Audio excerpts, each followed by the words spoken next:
All right, let's kick it off. Thank you everyone for joining us. Hi, Dr. Shah, everyone. take it away. Absolutely. My name's Nude Shaw. I'm currently at the Spine and Nerve Center in Charleston, West Virginia. Harmon? Hi everyone, my name is Harman Chopra. I'm currently a fellow at Cornell Memorial Sloan Kettering Hospital of Special Surgery. Happy New Year. I know it's February, it's been a while, but welcome back to another great year of webinars. And tonight we have the pleasure of discussing peripheral diabetic neuropathy, an understated and undertreated and sometimes mismanaged condition. Absolutely. And I think the SWEET guidelines, when they came out, was a very impactful guideline that was much needed in our space. And I want to thank all the authors on the ASPN guidelines for presenting that. We have a star-studded panel today, and we can go to the next slide with a lot of topics here to discuss, starting with Dr. Sushant Boda, Dr. Cecilia Guerrero, and Dr. Scott Pritzloff. All right, so we'll start off with Dr. Ceci Guerrero. She is currently a PGY3 at Larkin, Miami, and she's going to kick us off with a review of the guideline development process. Good evening, everyone, and thank you again for joining us tonight to discuss the ASPN Suite Guidelines. My name is Ceci Guerrero. I'm a bit hoarse this evening, so I just want to thank you in advance for bearing with me. Tonight, I'll be reviewing the ASPN Suite Guidelines with a focus on two things. First, how the guidelines were developed so we can better understand how to interpret the recommendations. And second, how you diagnose, define, and work up PDN in clinical practice. So before diving into the methodology, I want to briefly step back and talk about why the SWEET guidelines exist in the first place. So painful diabetic neuropathy is one of the most common neuropathic conditions that we encounter, yet it remains under-recognized and inconsistently managed. Patients are not just dealing with pain, they're dealing with impaired function, disrupted sleep, and significant psychological burden. So at the same time, treatment options for PDN have expanded rapidly. We now have multiple pharmacologic classes, topical therapies, and interventional modalities like neuromodulation. While that expansion is positive, it also introduced great variability and uncertainty in clinical practice. So SWEET was developed by ASPN to address that specific gap. Okay, so the SWEET guidelines stands for Systematic Guideline on the Evidence, Education, and Treatment of Painful Diabetic Neuropathy. One of its major strengths is the multidisciplinary authorship, as you can see listed, bringing together expertise from pain medicine, PM&R, neurology, neurosurgery, everyone. These guidelines are not meant to function as rigid standard of care. They represent, best practices intended to support, not replace clinical judgment. Next slide. In terms of how the SWEET guidelines were developed, ASPN identified that clear clinical educational gap in PDN care. The multidisciplinary work groups were then assembled to focus on key components of PDN management. They conducted systematic literature reviews spanning from publications from the year 2000 to present. And the goal was not simply to summarize literature, but to critically evaluate the quality of evidence and its relevance to real-world clinical practice. Recommendations were then developed through a structured process that combined evidence grading using the USPSTF framework with expert consensus. So the literature review process itself was extensive. You can see listed all the publications and databases used. Each section underwent review with more than 3 non-conflicted reviewers, which strengthens the transparency and consistency. As I mentioned, the recommendations are assigned a letter grade. So they used the modified USPSTF framework, and this table shows just that. So grades A, B support offering a therapy, C is selective, D recommends against, and an I statement means evidence is insufficient. Next slide. So the second table simply tells us how confident we are in the data, high, moderate, or low, which helps frame how strongly we can lean on a recommendation. What I appreciate about the SWEET guidelines is that it's transparent. It tells us not just what is recommended, but how confident we should be in the data. And then high quality evidence is, if it's limited, SWEET uses a structured consensus process rather than just leaving clinicians without guidance. Next slide. So recommendations required more than 80% agreement to be included, while those with less than 50% consensus were excluded, with formal conflict of interest safeguards in place. So now that we established how SWEET was built, I'll shift towards the diagnostic framework for painful diabetic neuropathy. So PDN refers to neuropathic pain, which arises from chronic hyperglycemia-induced nerve damage of the peripheral somatosensory system, primarily affecting the small unmyelinated C fibers and the thinly myelinated A delta fibers. The guideline highlights that the pathophysiology is multifactorial, including metabolic dysfunction, as you can see in the diagram, the polyol pathway activation, oxidative stress, and vascular impairment, so microangiopathy, endoneural ischemia, and neuroinflammation with increased cytokine production. All this causes a link-dependent peripheral nerve destruction, leading to aberrant signals, ectopic firing, and eventually central sensitization. Clinically, PDN presents as symmetric distal sensory loss. Symptoms are commonly worse at night and may coexist with even non-painful diabetic neuropathy. Next slide. So one of the central messages of the SWEET guideline is that painful diabetic neuropathy is primarily a clinical diagnosis. Diagnosis starts with a comprehensive history, focused neurological exam, including sensory, proprioception, and motor strength, and pattern recognition. So importantly, the guideline does not introduce a separate formal diagnostic classification for PDN. Instead, it references this table here, the Toronto Diabetic Neuropathy Expert Group criteria. These criteria were developed to classify distal symmetric polyneuropathy, and they provide a standardized way to describe neuropathy based on symptoms, exam findings, and objective testing. So why this matters for PDN is that most often pain emerges on the background of distal polyneuropathy, and the Toronto criteria helps us anchor where the patient sits along the disease continuum. Early stages, like possible or probable, rely heavily on symptoms and exam, while confirmed or subclinical requires more objective evidence like nerve conduction studies and validated small fiber testing, which we'll discuss later. SWEET uses this framework to support, not replace, clinical judgment. And all this reinforces that diagnosis remains grounded in history and exam. Next slide. So from the history, we're listening for the classic neuropathic descriptors: burning, tingling, electric or shooting pain. Patients will describe that it feels like they're wearing gloves, walking on sandpaper. It's typically a stocking glove distribution. Remember, it's distal, starting at the feet, then the hands, often worse at night. The guideline also emphasizes assessing diabetes duration, glycemic control, alcohol use, and medication, because these contextual factors can modify both presentation and severity. On exam, the SWEET guideline really emphasizes that sensory testing is the backbone of evaluating painful diabetic neuropathy.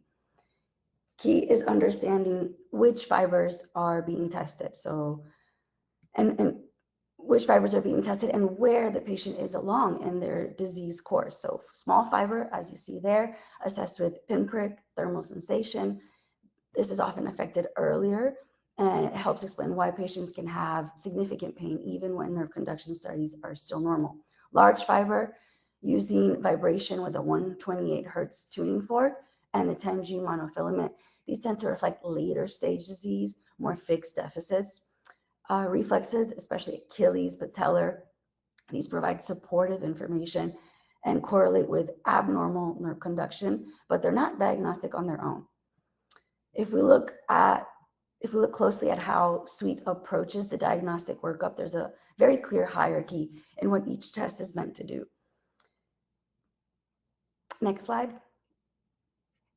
So laboratory testing is recommended at initial presentation, not to diagnose PDN, but to screen for any contributory or alternative causes. So this includes your basic labs: CBC, CMP, glycemic control, thyroid function, vitamin B12, serum protein electrophoresis when indicated. Now, electrodiagnostic studies are positioned a bit differently. Nerve conduction studies and EMG can aid in treatment planning once the history and exam are complete. But the guideline is explicit that the utility is debatable in the absence of suspicion or for demyelation, entrapment, or nerve injury. Now, skin biopsy, on the other hand, it's highlighted as valuable and promising for early stage PDN. It offers a distinct advantage over nerve conduction study because it allows us to evaluate those small intraepidermal fibers. And remember, the small are affected earlier in the disease course. And it could also help with monitoring progression or treatment response.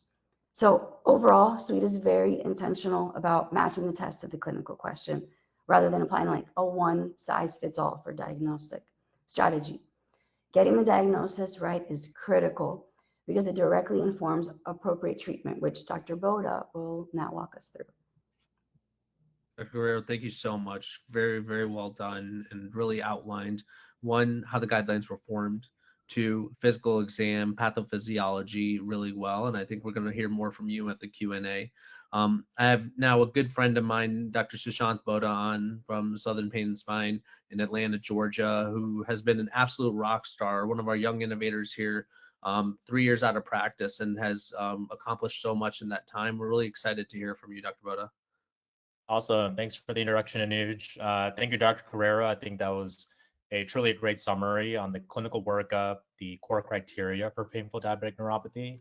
Now, my job here in the next 15 minutes is going to summarize the SWEET guidelines and to get the highlights. But I really want to encourage everyone to really read it from front to end because I think it does an amazing job of summarizing all the available evidence and the various therapies that we have. And it'd be truly doing a disservice if we're not able to combine those into the way we treat our patients. So when we look at the different therapies that we have, I think the easiest way to examine it is to take a step back from a 30,000-foot view, and we can organize them into different buckets or different tiers. So starting at the left part of the slide, when we have tier 0, our primary goal here is how can we optimize the patient? And that ultimately starts with glycemic control. So if a patient needs a referral to an endocrinologist or whatever you need to facilitate that, that's going to be our utmost importance before we move on to anything else.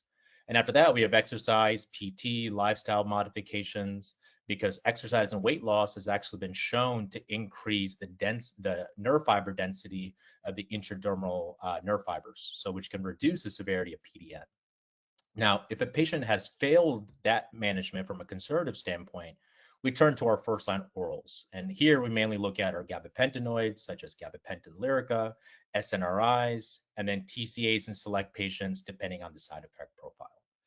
Now, if a patient fails 2 or more of our oral agents, then we move on into the topical space. Now, the heavy hitter here is going to be our 8% capsaicin patch, which we'll talk about in just a minute. But we also have other options, such as capsaicin ointment, amitriptyline ointment, and lidocaine patches as well.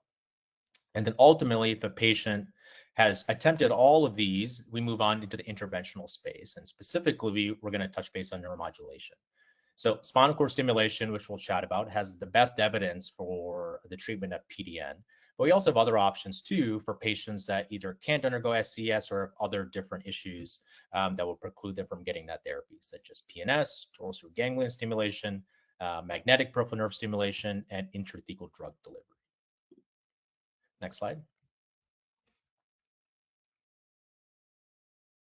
So speaking on our oral pharmacotherapy agents, I first want to highlight that there's 3 agents at the right part of the slide that are FDA approved for PDN.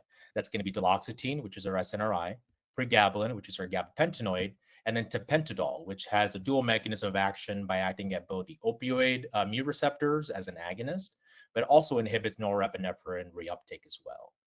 And then in terms of the left part of the slide, where I summarize table 4 in the SWEET guidelines of recommendations, the first 3 are all focused on how can we properly evaluate our patients, how can we set appropriate goals in terms of pain management, quality of life improvement, and functional improvement, and how can we properly assess these patients from a comorbidity perspective. And all 3 of those received a grade A, level 1, with a high level of certainty of net benefit. Now, specifically, as we move on and look at the actual agents itself, that was given a grade A with a level 1 and a moderate certainty of net benefit. That's specifically referring to our SNRIs, gabapentinoids, and our TCA medications. After that, then we look at opioids. Now, opioids, there might be some short-term benefit, but the long-term benefit is really weak and absent. But what isn't absent are the risks that are associated with that. Those can be pretty substantial. And as we all know, that can range from addiction to tolerance, and even opioid-induced hyperalgesia as well, which would be counterproductive for what we're trying to accomplish here. Now, I want to highlight tapentadol for a second. So there are clinical trials that do support the use of its efficacy and safety in the short term. But just because tapentadol is FDA approved, it doesn't necessarily mean that it's recommended. If you look at the American Association of Clinical Endocrinology and their clinical practice guidelines, it actually recommends against the use of opioids, including tapentadol, given the risk of addiction with long-term opioid use and the other risks that I mentioned before. So that's the summary for the oral pharmacotherapy agents. We can do next slide.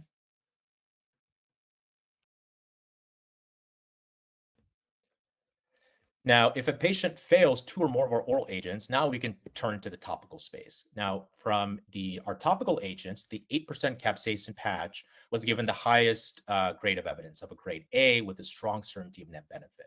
Now, capsaicin patches, it's FDA approved for PDN, specifically of the feet, but it's important to note you can still have application site reactions, which are seen in about 30% of patients.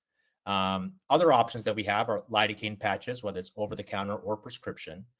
This is a very low risk option for refractory pain in these patients, and that works by blocking voltage gated sodium channels and then dampens the agotopic signaling. That was given a grade B with a moderate certainty of net benefit.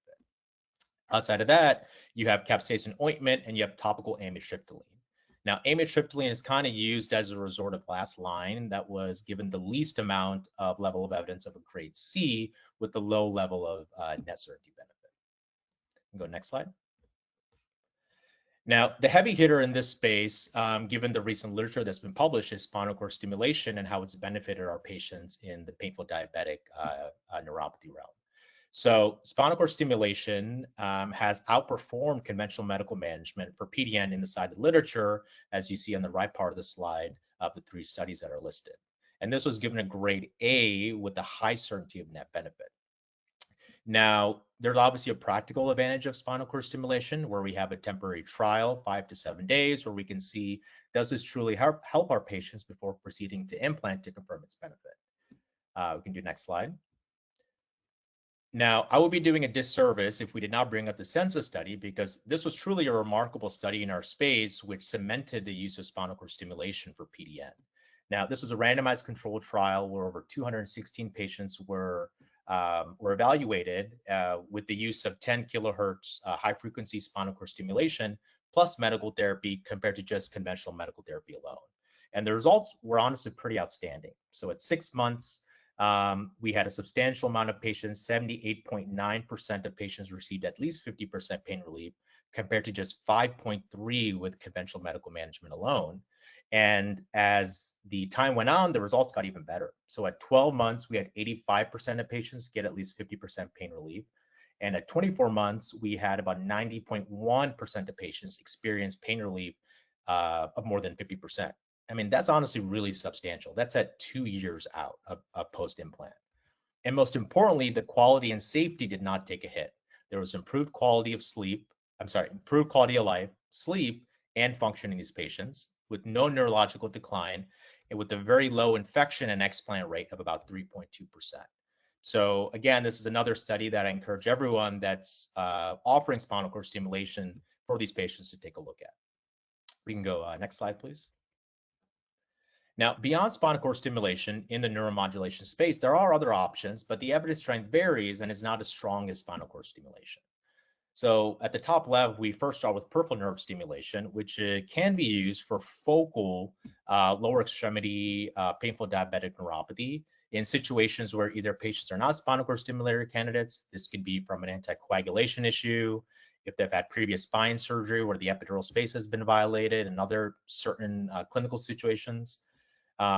This was given a grade C with a moderate level of benefit. And then we move on to dorsal ganglion stimulation, which again can be considered if this does follow a dermatomal pattern and it's more of a focal set of symptoms compared to more diffuse symptoms. And this again was given a grade C with a low level of certainty of net benefit. At the bottom right, we have magnetic peripheral nerve stimulation, which is a newer emerging therapy in our space. And the results are promising, the results are safe, but the data still remains limited, although we do have ongoing randomized control trials, so hopefully we should have more data here coming out soon. But at present time, it was given a grade B with a moderate certainty. And then lastly, we have intrathecal drug delivery. And the main medication that's been studied is ziconotide. And there's been no direct evidence supporting the use of intrathecal drug delivery specifically for PDN. And this was given a grade C with a low level of certainty. So I think when you look at other options, you have to tailor it to the patient to see, is it a focal pattern? Does it follow a dermatomal pattern? Or if the patient is not a candidate for these advanced neuromodulation therapies, can magnetic peripheral nerve stimulation be an option? Now, this is arguably one of the most important slides on here because complications, as we know, ruins our patient outcomes. It discredits the value of the therapy and ultimately will lose trust with their patients. And there's no way that you can, quote, out neuromodulate any sort of uncontrolled perioperative risk. So the biggest thing that we can do for our patients is measure preoperative A1C in any diabetic patient that's undergoing elective surgery, specifically in our space, which is going to be an implant. Now, we should be delaying elective surgery in any A1C which is more than 8, and that was given a grade B with the moderate net benefit. Now, A1C is not perfect. There are certainly other physicians that look more at day-to-day glucose levels and ranges compared to an A1C, but the guidelines recommended anything more than 8 with a grade B and moderate net benefit. So the evidence is pretty clear. SES is effective, but it's only effective when it's implanted safely and we can truly minimize our preoperative risk. Go next slide. Now, when we look at alternative approaches, there are certainly a huge realm of other options that we have for patients. Now, this is kind of a broad bucket, but we'll kind of touch on them individually here. So when we look at supplements, alpha-lipoic acid and acetyl L-carnitine do show some symptom improvement in terms of signaling, but we really lack high-grade comparative evidence versus standard agents, and this was given a grade C with a low level of certainty of net benefit. Similarly, vitamin B complex also provides a lot of theoretical benefits, but the dosing is very unclear, and excessive levels of vitamin B can actually exacerbate our neuropathic symptoms as well. So not the best data to support that at this time. Now, lifestyle modifications, as we know, such as intensive glycemic control, can delay the progression of painful diabetic neuropathy in type 1 diabetics. It doesn't have as strong of effect on type 2 diabetics, but particularly in type 1 diabetic population, it has a pretty strong effect. Acupuncture received a grade B with their moderate net benefit. It's certainly very low risk for our patients, but we really do need more RCTs to establish its role. And then Botox can be used. The evidence is pretty limited. It was only given a grade C with low certainty. But again, if on these patients that don't want to do neuromodulation or that's excluded for various different reasons, it can be an option to consider.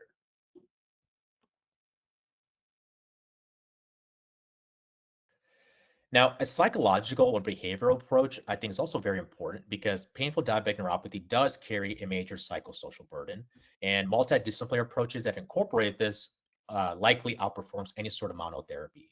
This was given a grade C with a moderate certainty of net benefit.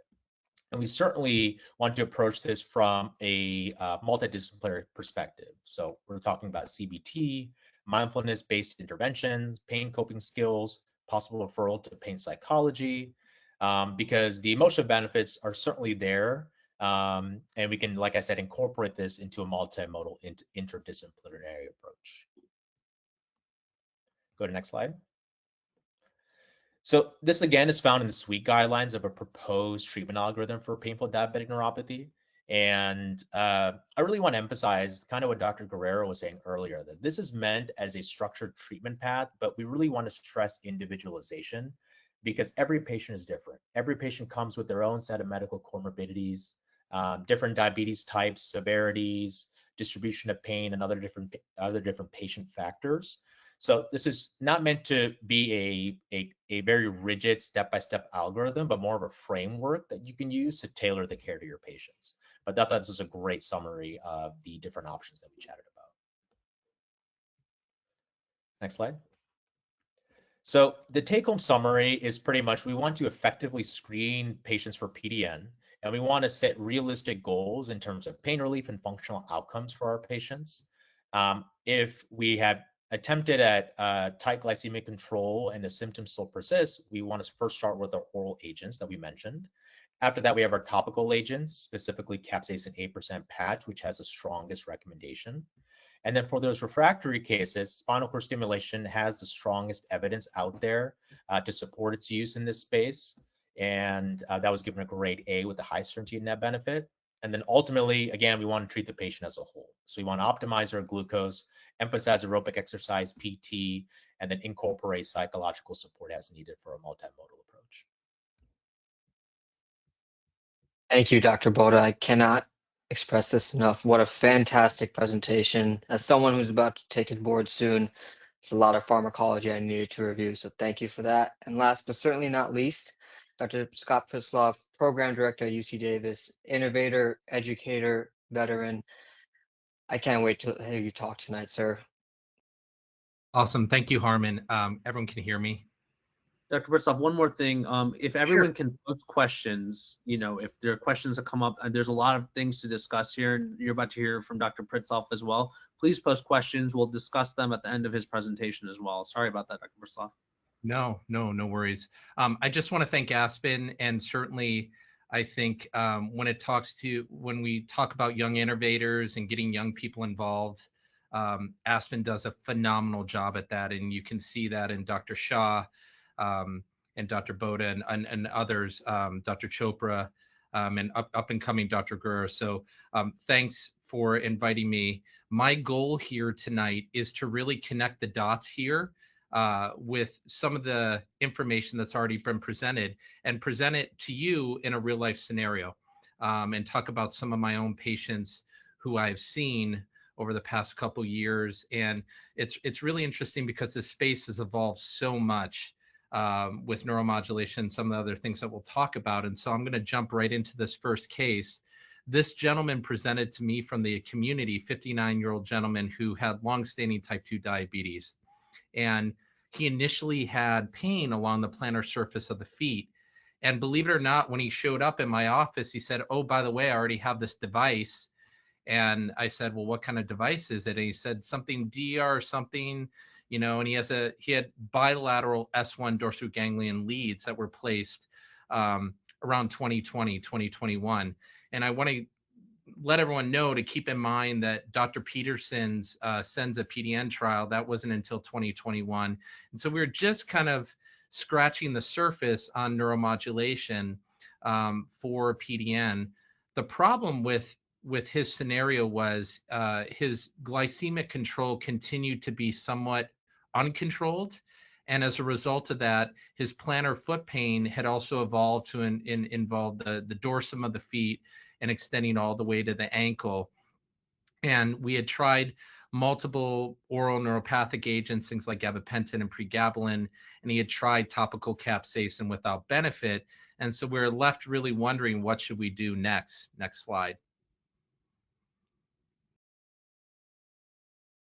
I also want to show you that his glycemic trends over time were somewhat erratic. And so I started seeing him in 2022, and he was fluctuating anywhere from a hemoglobin A1C of, say, 7.5 all the way up to 9.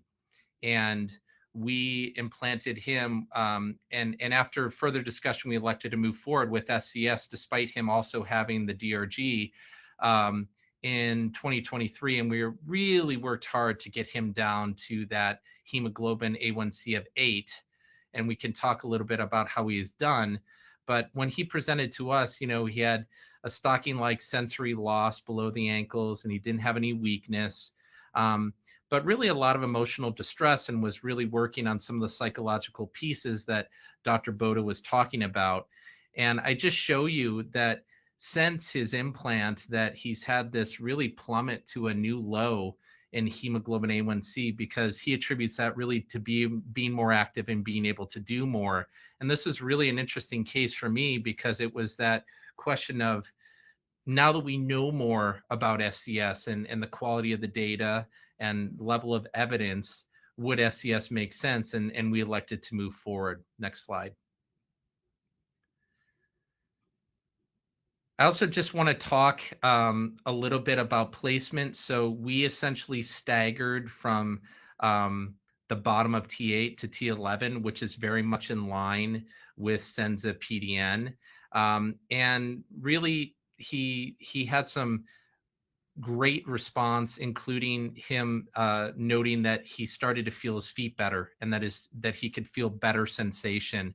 And we used high frequency stimulation in him just because of that evidence. But I also let everyone know that subsequent to Senza PDN, that a lot of the other SCS, dorsal column SCS companies have gotten on label for PDN and some of these peripheral neuropathies. And so the big question in this case, and I'm sure Dr. Shah will also talk about this, is when do you do it, and what hemoglobin A1C is acceptable to you?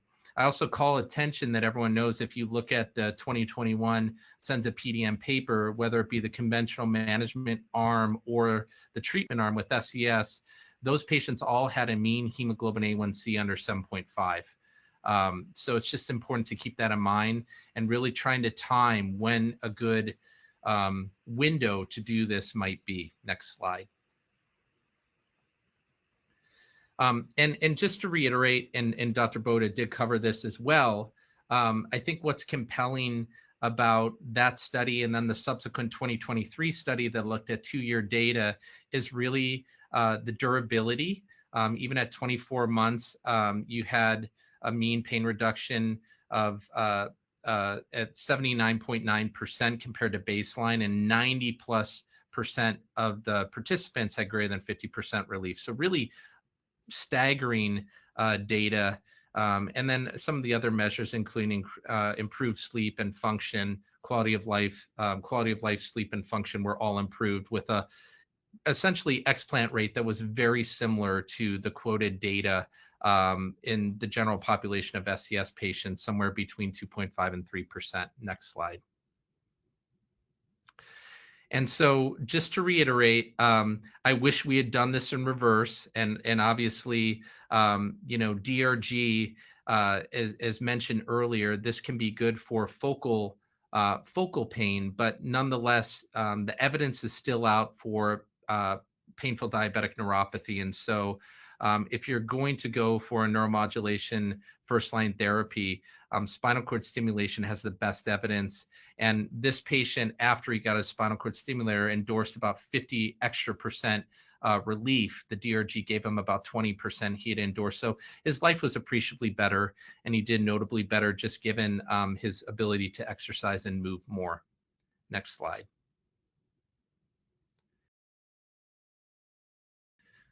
And then once again, just reiterating the level of evidence, grade A, level of evidence 1A for SCS, and really the jury's out still for DRG. I think it needs to, you can consider it in select patients, but I think we have a ways to go just given the level of evidence that's currently available. Next slide. We're going to transition here to another patient that we treated. And this is a very common scenario. And I think even in the era of GLP-1s, you will see this more and more often. And this patient is no different. Longtime type 2 diabetic 62-year-old female, and she had longstanding painful diabetic neuropathy involving the dorsum, predominantly the dorsum of both feet. And she had tried SNRIs, gabapentinoids. She really wanted to reduce her medication burden. She also, I said she had a really midlife rendering, had really changed her diet, and did this actually without GLP-1s, but had some fairly rapid weight loss. And so you'll see on the next slide that her hemoglobin A1C was actually in a very reasonable range at 5.7. So pretty well optimized when it came to her sugars, but nonetheless, the damage was done. And she also had some balance issues as well as some anxiety. and actually had EMG evidence of peripheral polyneuropathy consistent with PDN. And so she was very holistic in her approach, and she did not want any implantable devices. And so we really elected to go conservative with her. Next slide.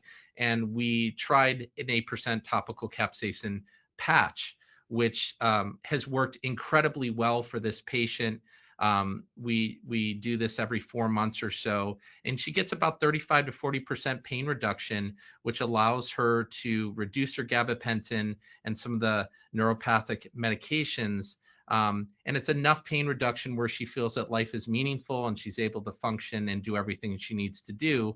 Just keeping in mind that, you know, her biggest complaint these days is that she continues to have residual numbness. That has not changed, but the pain is better. Next slide. So I do want to talk just about specifically the TRPV1 receptor and how this works. Keep in mind, TRPV1 is a receptor that is expressed, and this can be activated by a variety of agents, including heat, acidosis, endogenous agonists, and things like capsaicin. And when you apply this patch, patients can complain of sensations of heat, of burning, stinging, or itching. And these are all common things. When we were first doing capsaicin patches, we would give patients topical lidocaine, and we have largely migrated away from that because I've found that it actually doesn't change the experience for the patient much. And it's an easier way to get them in and out of the clinic. And high concentrations of capsaicin or repeated applications can produce a persistent local effect on cutaneous nociceptors. And this is best described, if you look in the literature, as defunctionalization, and can result in reduced spontaneous activity and loss of responsiveness to some of these sensory stimuli, including pain. Next slide. And this is really just a summary of that, of TRPV1, and how you can stimulate TRPV1 receptors that are expressed on some of these peripheral A delta and C fibers, and really how you're transiently knocking out this receptor with the hopes that the patient will get benefit. I will tell you as well, one of the things that I've seen is if a patient comes in and, you know, for PDN, the labeling is typically 30 minutes. If the patient says, oh my gosh, it's on fire, my feet are on fire, that sort of thing, I feel reassured that you are actually getting good, robust activation of TRPV1, and hopefully that the result will be good. There are other cases where the patient just sails through the treatment and they say, I don't feel anything at all. And I don't have any objective data necessarily to say one way or another that it will work better, but certainly it is reassuring to me if the patient does express some of those elements of heat and burning during the treatment. Next slide. And I will hand it back over to you, Dr. Shah and Dr. Chopra. Excellent presentation, Dr. Prasath. Thank you so much for that. And yeah, we can have everyone turn on their cameras. First off, lots of great information, and please feel free to type some questions out if you have any, so we can start seeing them here. And I'll hand it over to Dr. Chopra to ask our first question to our panel here. Thank you, Dr. Shah. I'd like to reiterate, great presentations tonight. Learned a lot. So my first question is to Ceci. In a busy clinic, what are your must-haves for your HPI and exam findings to confidently diagnose PDN? What are the most common mimics you rule out first? Okay, good question. So busy clinic, it's still going to be primarily clinical, and I think it comes down to pattern recognition. So the neuropathic pain descriptors that I mentioned earlier, and we saw in all of the cases that Dr. Prasath discussed, pins and needles, electric shooting pain, stocking glove distribution, so distal starting at the feet, then the hands. For physical exam, I don't want to just mention all of them all over again, but the pinprick, easy to do. We're going to have decreased sensation to pinprick, vibration with the tuning fork over the dorsal aspect of the first metatarsal, checking for loss of vibration there. Thermal, you could even use that tuning fork and the cold metal and assess in the arm, and then compare distal at the lower extremity, if there's any discrepancies there. And then I would even assess, PM&R background, I would assess gait. I would look for maybe like a wide steppage, unsteady gait. This will probably show you more of a chronic picture when those large fiber nerve damages are there. And then for mimicking, let's see, we want to rule out asymmetric focal weakness, maybe rapid progression. This is going to push me away from PDN, so like a lumbar radiculopathy, any of the peripheral nerve entrapments, carpal tunnel, tarsal tunnel, even like a vitamin B12 deficiency, thyroid disease, alcohol use, all of these things. Vascular disease too, peripheral vascular disease can sometimes mimic that masquerade as neuropathy with ischemic changes. So yeah, those are all the things that I would be looking for. Thank you so much. That was excellent.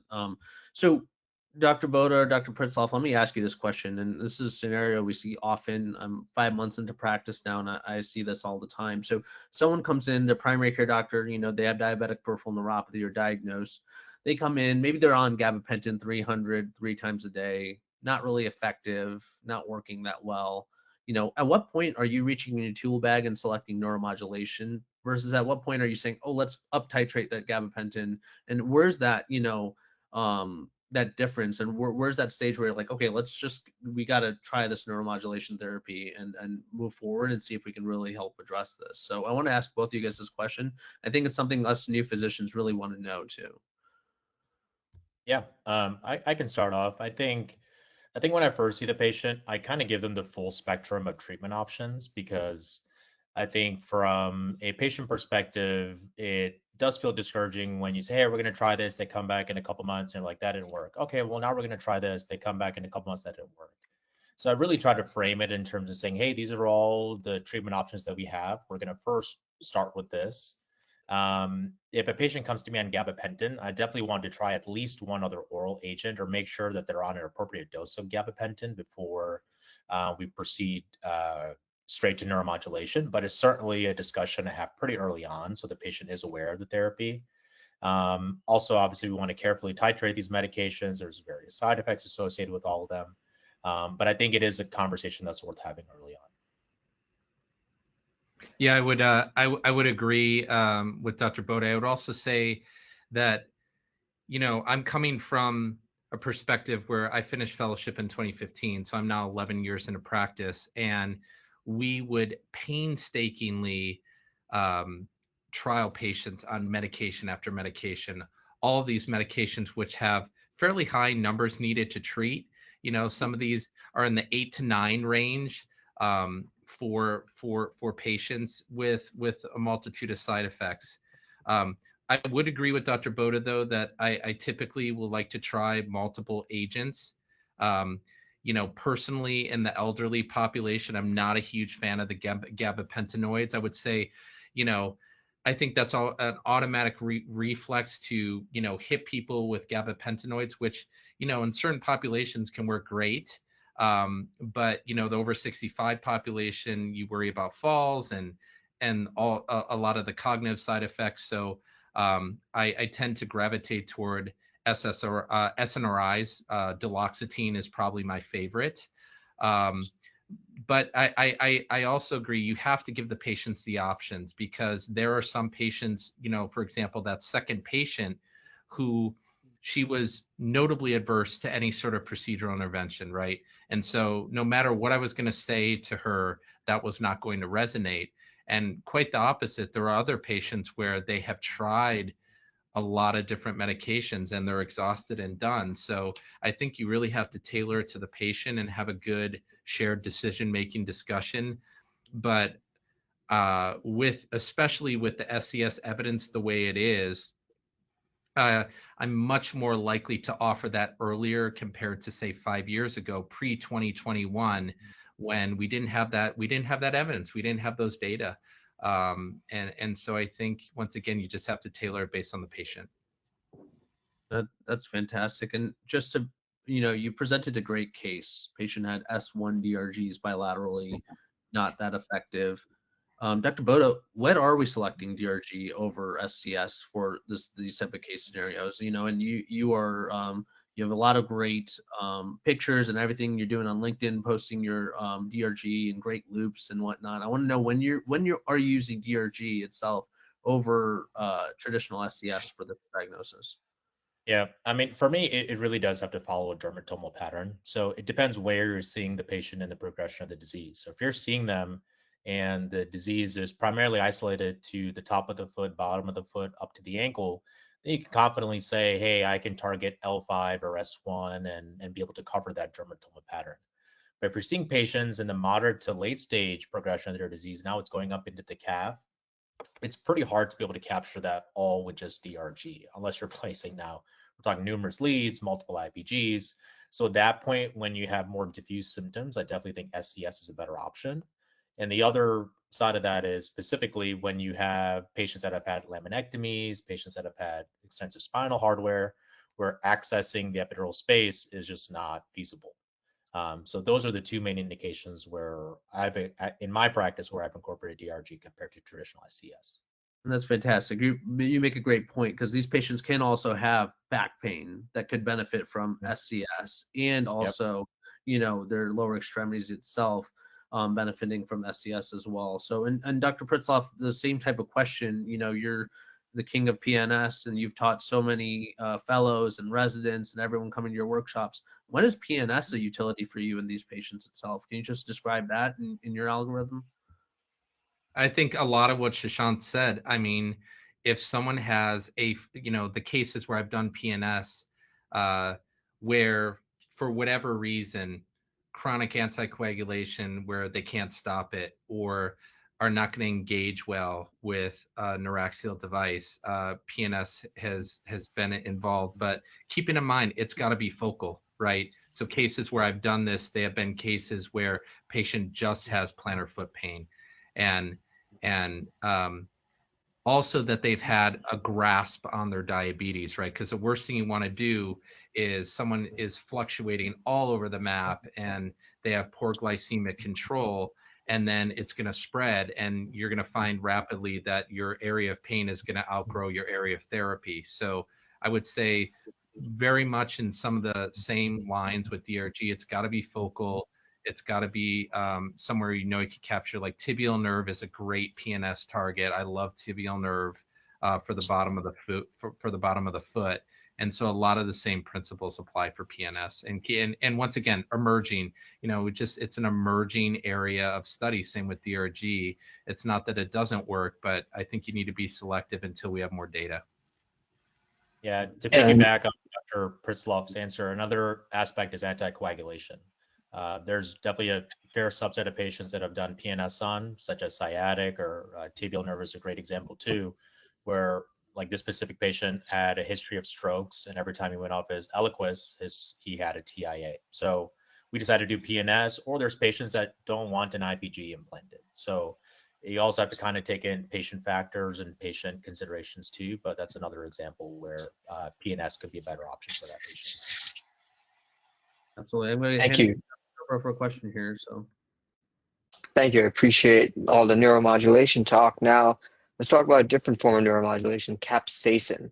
It's not stimulation, but there is neuromodulation involved. So given that note, can you tell me, how do you consolidate the differences between the clinical efficacy of capsaicin as it stands amongst the other therapies?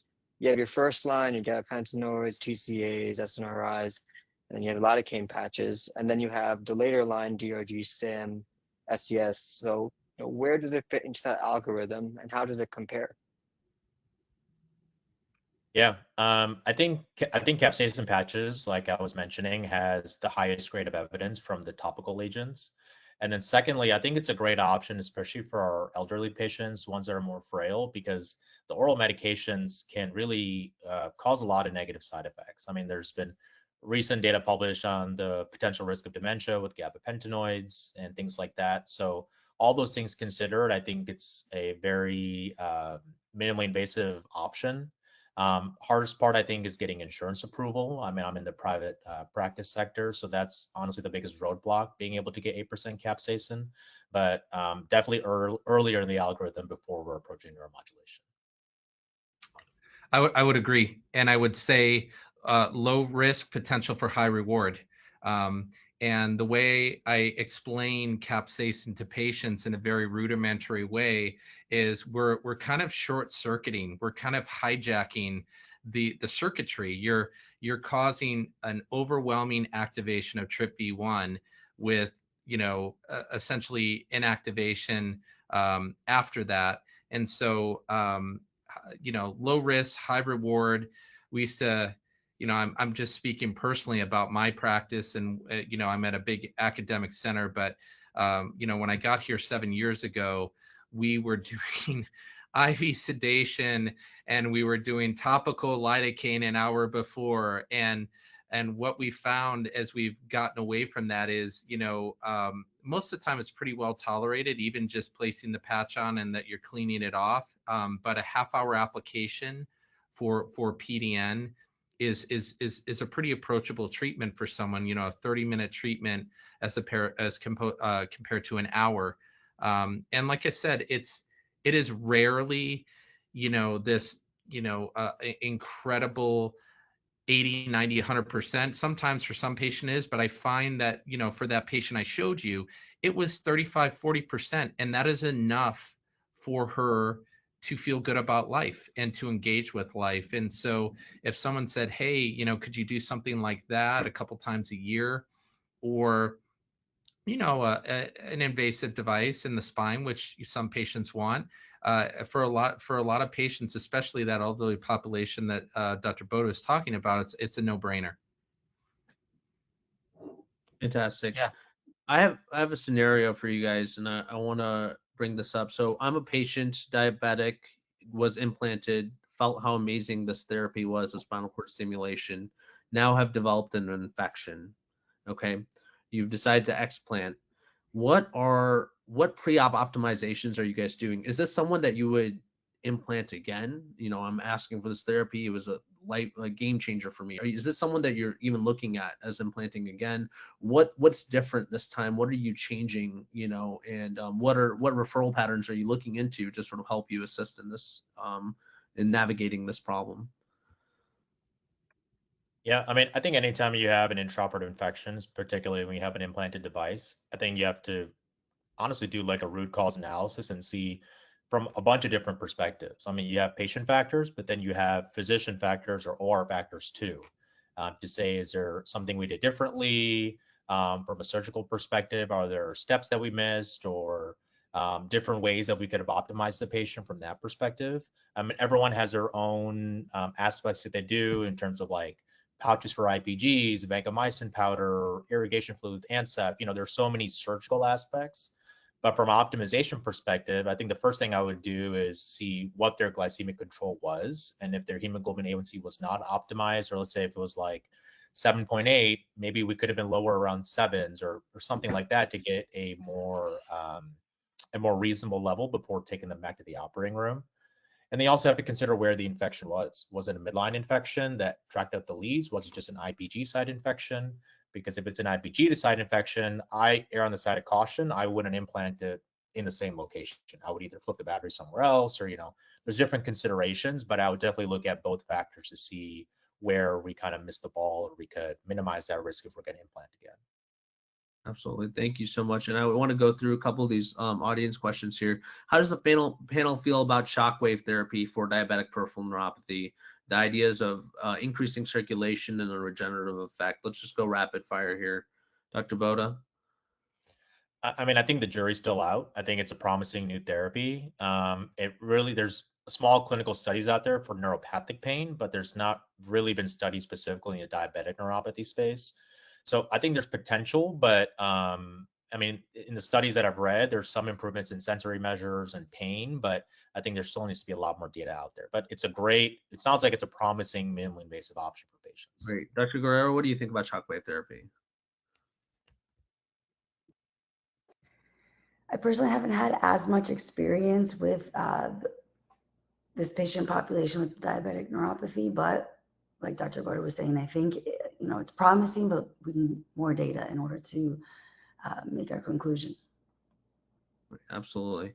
And then Dr. Pritzoff, there's a question about PDN, if capsaicin is preferred over lidocaine as the first line of topical option.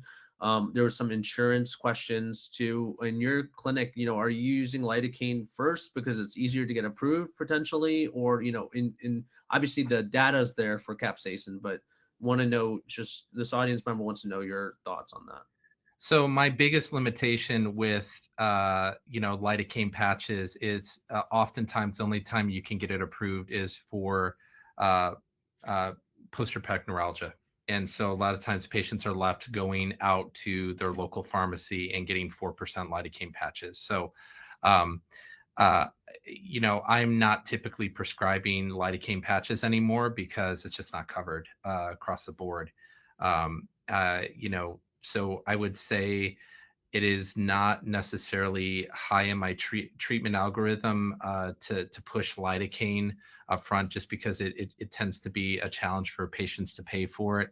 And, there's a whole issue with, how long you leave the patch on. Do patients get tachyphylaxis? Are they getting irritation? So, lidocaine I view as almost just kind of covering up the symptom, whereas capsaicin, you're actually modulating the nerve, right? As opposed to just blocking the pain signaling. So that's kind of my attitude. I'd be interested what the other panelists have to say. Yeah, I mean, I would agree with that. I think the biggest, 4% over-the-counter lidocaine patches is the best option. I don't see a lot of patients with post-herpetic neuralgia, so it's really tough to get that covered. Another thing that I've tried is compound cream in those patients that have very high A1Cs, or not good surgical candidates, and have failed other oral agents. It's not the best, but I think even if you're able to improve their pain by 20, 40%, something like that, and there's a bunch of different compounds. You can add ketamine, obviously lidocaine, bupivacaine, you can add NSAIDs in there. So there's a variety of combinations, but I found that to be somewhat helpful too. Great. Dr. Chopra, do you want to ask any questions or start the closing? I think we're just about wrapped up here. I would just like to say thank you to all our panelists. I'm excited to see everyone this summer at another great Aspen. And I'll let you give the closing remarks, Dr. Shaw. Absolutely. Well, yep. Then, like Harmon said, thank you guys all for joining us too and becoming part of these Aspen webinars. We really appreciate the questions and the great panelists to give us their time for this incredible presentation here. So February 24th, Aspen Young Innovators is now presenting surgical techniques and wound healing. It's another webinar led by Dr. Pak and Dr. Lubinow, which is going to be another excellent presentation. I also, next thing, we have Aspen scholarships coming out. Please go to the website and learn more about the Aspen scholarships. Please apply. And our conference is July 16th through 19th. Sign up for young innovators, especially. It is a free or low cost. I think it's like $100 or something to register and sign up. So I really recommend. NANS is done. We need to start focusing on Aspen here in July, and we'll get that going. Okay. Thank you guys all for your time. Night. Thank you, everyone. Take care, everyone. Thank you. Thank you. Good night.